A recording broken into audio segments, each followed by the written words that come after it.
Hey everyone, it's good to see you. Thank you for being here. I'm happy that you tuned in. As you can see, I'm in a different environment than I'm usually in, and I'm loving this. So, my daughter and I had to head down to Eugene for the weekend, and we rented an Airbnb, and she needed the house for a bunch of meetings and whatnot. So, I headed out and did some work in a coffee shop and decided to come to this gorgeous place where I used to come all the time when I lived here and get these videos recorded for you. Right behind me is the Willamette River, and right in front of me is a bike path. So you might hear people talking, bikes going by. I don't know how much this mic will pick up. But anyway, it's pretty serene here and it's gorgeous. And one of these days, I'm going to live in a place where this can be my background every damn time I make a video. So anyway, I'm super happy to be here. So in this video, I want to talk about the new moon in Leo that's coming up, as well as the Mercury retrograde. Right on the heels of it, it's like breathing down the neck of this new moon, and talk about what all that means to your writing practice and how you can benefit from it. Before I get into that, briefly, I'm going to make a whole other video about this, but I want to mention that my loss is your gain. That's all I'm going to say right here. But the kind of bottom line to all that is that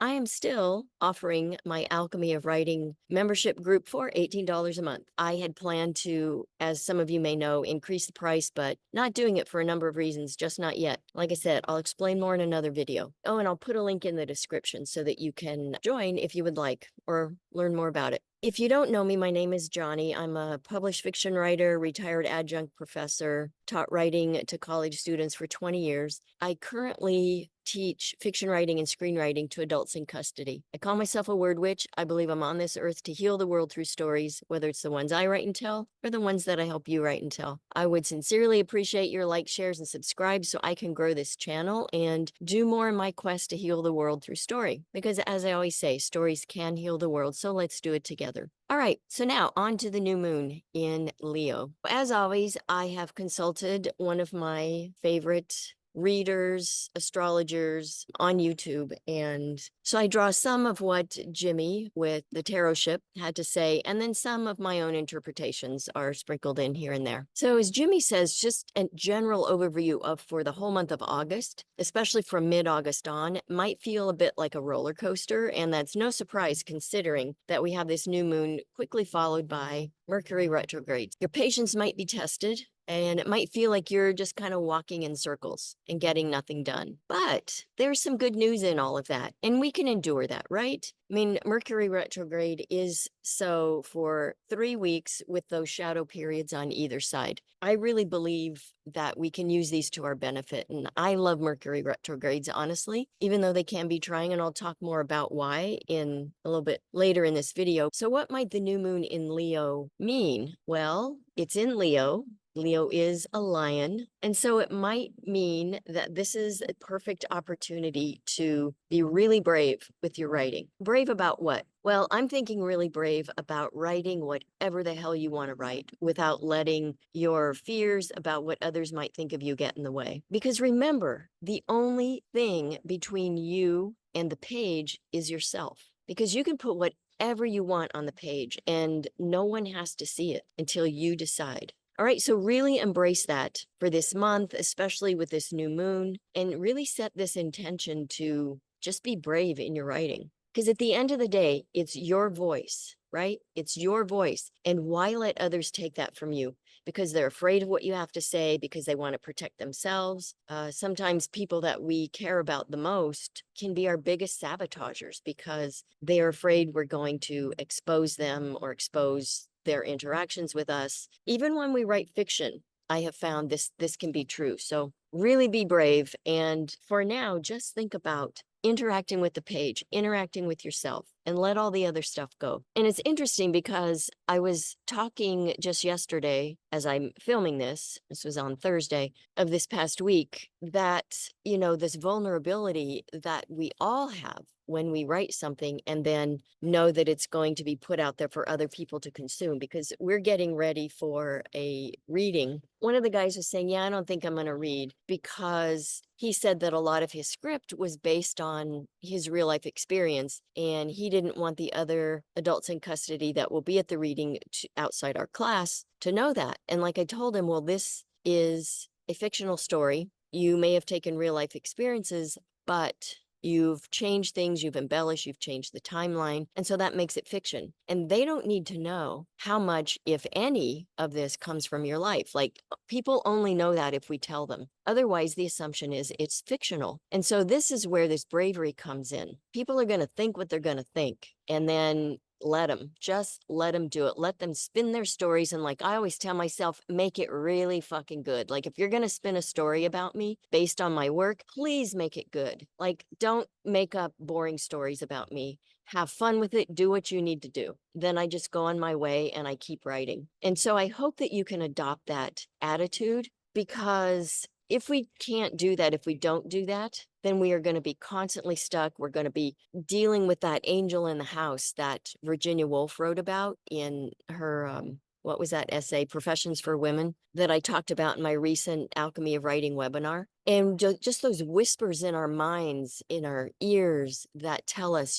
hold back, don't say that. So-and-so will be pissed. So-and-so will be hurt. Be really brave. Let that go. Let them deal with their stuff. Let them make up the stories they want. Let them be upset. Let them feel exposed. It's not our jobs to protect every damn person in the world, even the people that we care about the most. Our jobs as writers is to be true to ourselves. I'm not saying be cruel and out people. There are certain people in my life that there's certain things I just will not share about them because they're not mine to share. But the cool thing is, when we write fiction, we can say anything. It's then up to us as individual writers. How far do we want to go with that? And what do we want to say? But I will say this, that I think for the most part, people in my life now who are closest to me understand that my writing is different than my relationship with them. My writing, the stories I tell, are different from the stories that I have lived with them. And I think a lot of that came from just barreling on through and doing it and staying focused on me and my work. And so I really encourage you to do the same, especially with this Leo influence that we have. Just really be brave. And I want to mention this too. If you haven't heard me say this before in other videos, I shared this with the guys at the prison the other day, that one of my professors gave me the best comeback.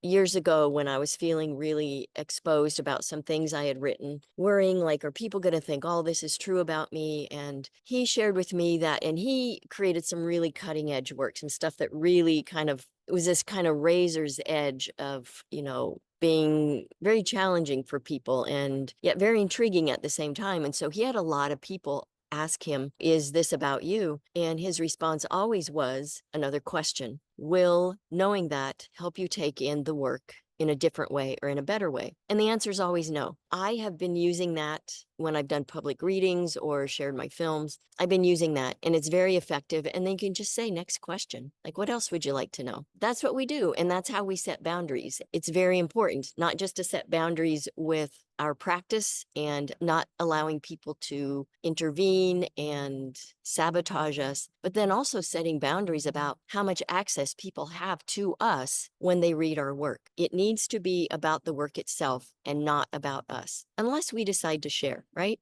So remember that if that's a thing that holds you back from writing, don't let those fears and do that. So I guess what I'm saying here is what I want you to do is be really brave and own the word writer, like writer with a capital W, right? In fact, no, writer in all caps. And all throughout the day, if you have a hard time really embracing this and believing it, all throughout the day, just repeat the mantra in your mind. I am a writer, I am a writer, I am a writer. And if you don't believe it yet, you will start to.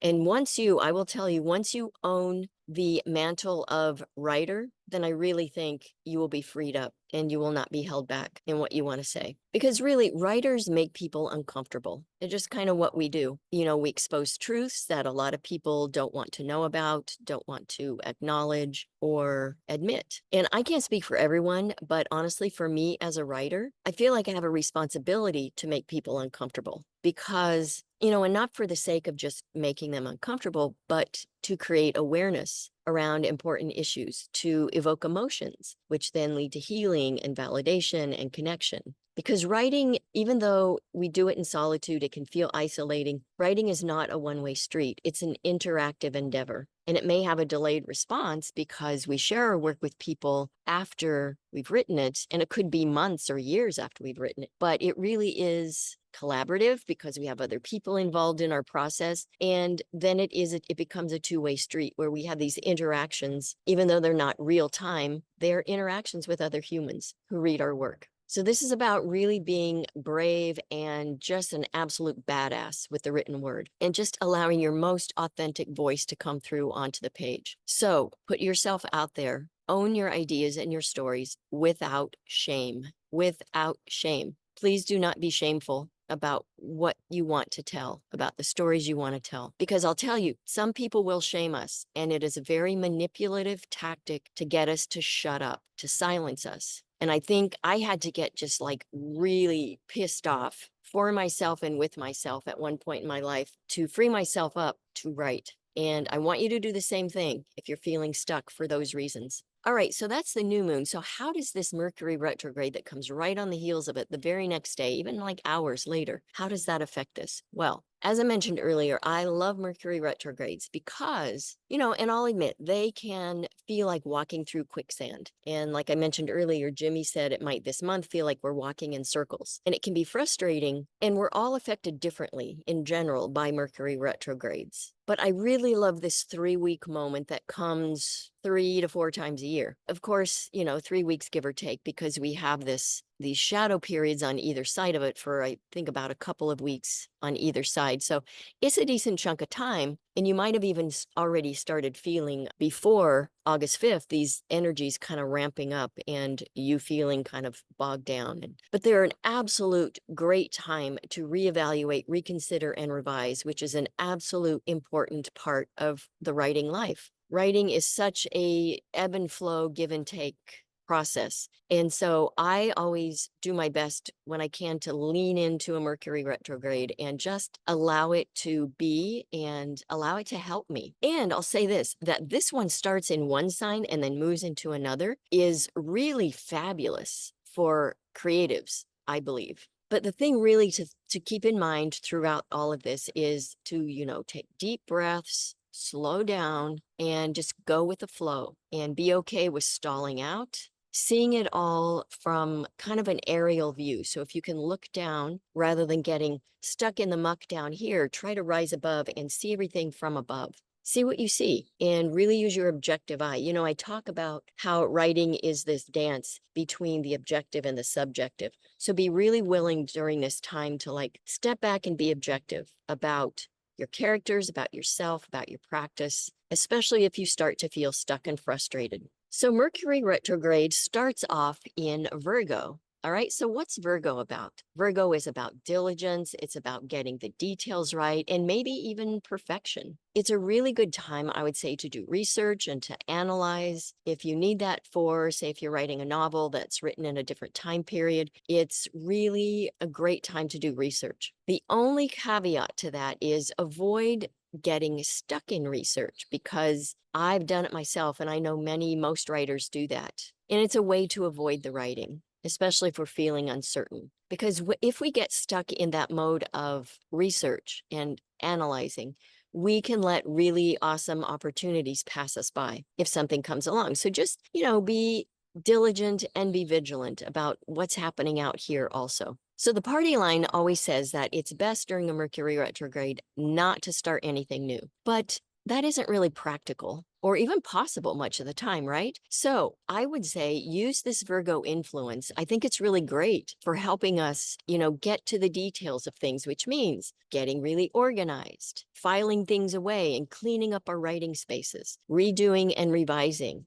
If you have to sign a contract or an agreement of some time, this is a great time, it's great energy for helping us double check and making sure all the T's are crossed, all the I's are dotted, and that everything is as it should be before we sign. This is also a fabulous time to create a new plan, which I talk about. I, in fact, just talked about this in my Alchemy of Writing webinars that I recently did, and I talk about it more in depth in the Alchemy of Writing course, which will be coming very soon. I swear on a stack of, I don't know what, I swear to the goddess that it is coming very soon. But this is a great time to really create a plan to change habits to allow for more fluent writing, more consistent writing. It's also a great time to look for fresh perspectives. If you've been stuck on a part of your novel, what if you, for a moment, don't look at it from the point of view of your protagonist, for example. Look at it from the point of view of another character and see what they might have to share with you, because they all do. They're all part of the story. And remember, even your antagonist, as someone once said, is the protagonist of their own story. Look at that and see what they're doing and why they're getting in the way of your protagonist. And even if the protagonist is their own antagonist, because sometimes that's the case, really look into that and see what their fears are and see what you can write around that. So this kind of parallels the, cleaning up the writing space and all that. But when you think about it in particular, in terms of writing, it's about getting rid of clutter.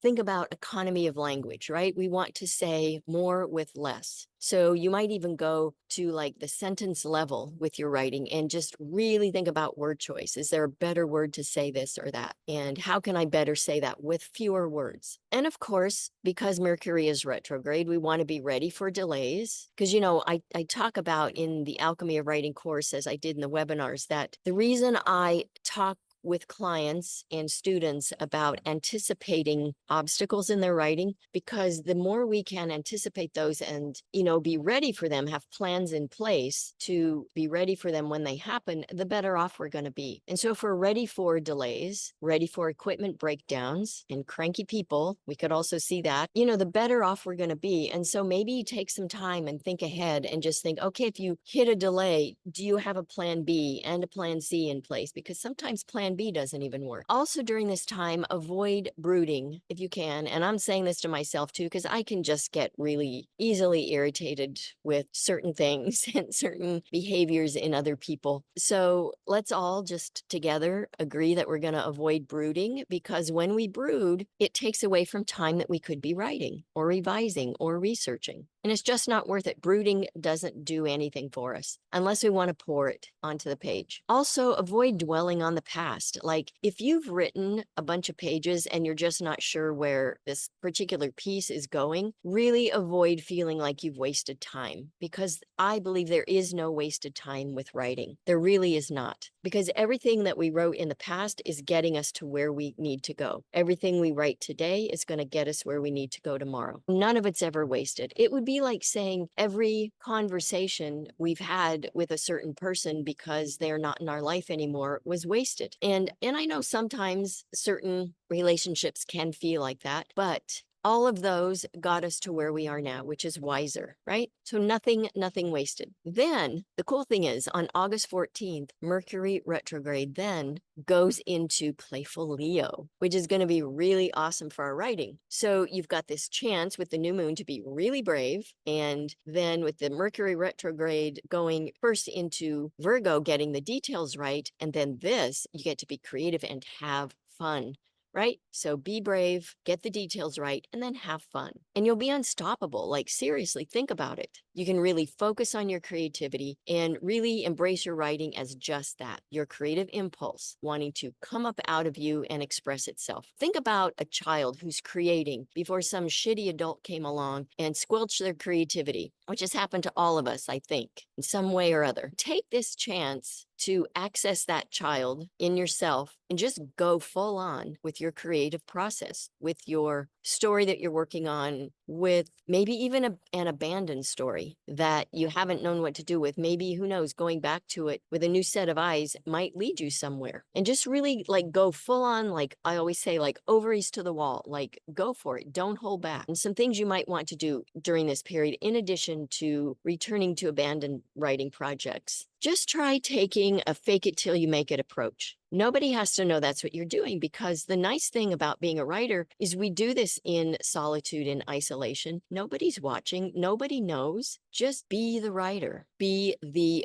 badass writer. Even if it's just in your mind, be that freaking badass writer who's just finished a short story, who just finished her novel, just finished that whole collection. See your book on bookshelves. See yourself at readings answering questions, signing your book, and setting boundaries with what you're willing to share, and just being the star of the show because you are. It's also a great time to be generous. In terms of your writing, what might this look like? Well, it might be giving feedback. Say somebody gave you some feedback that really helped you. If you're not in a position to give them feedback, maybe you just want to give them a compliment of some kind. So think about how you can practice reciprocity and just giving good flow for good flow without, of course, creating burdens for yourself. So it's all about always checking those boundaries when we're doing these things. Some things to avoid during this time. Be confident and brave for sure, but avoid showing off. Show off in your head all you want. Like, enjoy that image of success, however you want to see that for yourself in your mind, but avoid bragging to others about how freaking good you are. Just let them see it when your work comes out and when they read it. And I'll tell you this, maybe you have found this, but I saw something the other day that said a stranger will become a client way before a friend will. And I think the same is true for our writing. Like, strangers will love our work long before our friends and family will. And it's just kind of a, I think, sad truth, but it's a truth. And I think, again, the more and the sooner we can just embrace that and know it, the better off we'll be. And kind of in line with that, I think is, avoid bragging. Also avoid sharing your work with others during this time, unless it's someone you've already been sharing with and you trust them a lot. And it's not that long. It's not that big a period of time. So just hold back, like, be brave in your mind, just really go for it, get the words on the page, and then keep it to yourself. And this is very similar to that, but also avoid talking about your writing too much to others, because sometimes, we can just talk the desire to write about something right out of us. So avoid just talking about it and not doing. Think about the fact that Leo is a fire sign, and with Mercury retrograde in it, we might be compelled to become frustrated. Like I said, cranky people in general. We might be tempted to lose our tempers. And so, as Jimmy with the tarot ship always says, stay frosty. I love that. And it's something I tell myself a lot because, oh man, do I get easily frustrated with humans. Just take deep breaths and know that the frustration will pass, and we can always return to our writing to vent, right? All right. Jimmy also says that love issues could heat up at this time. In my Alchemy of Writing course and in the webinar, I talk about how other humans can be some of the biggest sabotagers for our writing life and our progress. If you are up to and open to, say, a new relationship, and you have the stamina and the bandwidth, and either you know that it won't interfere with your writing practice or you don't care, then of course go for it. Always do what your heart tells you, but just be aware of bright, shiny new objects in the form of cute people who might show up. Another reader that I follow, Chris Reck, who does Minnow Pond, he's a tarot reader and incorporates astrology into that. He always says he loves starting new things, even relationships. He recommends people do this during a Mercury retrograde because he says if it's not going to work, you're going to know sooner than later, and that's great. And then if it does work, awesome, whatever that means to you. So all this is to say, just be mindful, right? Decide what's important, listen to your heart, keep your head involved, and then just do what seems right. And if you want to avoid that and focus on your writing, then direct all of this kind of newness around love, direct that into your writing. Because remember, I always say honoring your impulse to write is an act of self-love. All right, so we'll move out of the retrograde on August 28th, and then the post-retrograde period lasts until September 11th. So keep those dates in mind, be kind to yourself, be patient with others, blow off steam on the page, and just breathe. Focus on the details, especially from August 5th to the 14th. Then just get playful and have fun. Have so much fun. All right? As always, sending you mad writing mojo. Happy writing.